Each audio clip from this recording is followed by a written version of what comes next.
qui sera sauvé. Pas forcément ceux que l'on croit, encore moins ceux qui estiment y avoir droit. Dans l'évangile de Jésus-Christ selon saint Luc, chapitre 13, 9, 56, Jésus nous avertit solennellement. Efforcez-vous d'entrer par la porte étroite, car je vous le déclare, beaucoup chercheront à entrer et n'y parviendront pas. Dieu serait-il sélectif, voire restrictif? Au contraire, il désire rassembler l'ensemble de l'humanité. Le petit peuple d'Israël, premier destinataire de la révélation divine, est constitué messager d'une invitation qui doit toucher les nations, c'est-à-dire les non-juifs, jusqu'aux îles lointaines.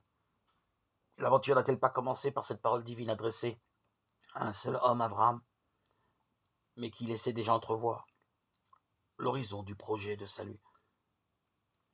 Toutes les nations de la terre s'adresseront l'une à l'autre. La bénédiction par le nom de ta descendance. Genèse 22, 18.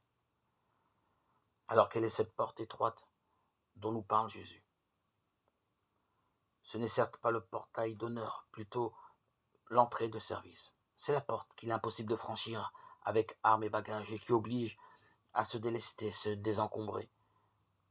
C'est la porte qu'il faut décider de franchir en prenant les moyens. Pas d'accès au salut sans conversion, et comme le rappelle avec réalisme l'Évangile, il n'est pas facile d'accepter les leçons que Dieu nous envoie pour nous corriger. Pourtant, la pédagogie divine ne vise que notre bien.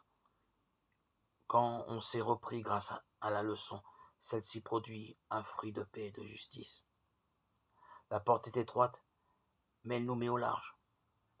En franchissant ce seuil avec le Christ, lui qui est la porte et le chemin, nous sommes libérés. Jésus nous conduit sur le chemin de la conversion et nous permet déjà de rendre grâce d'avoir accueilli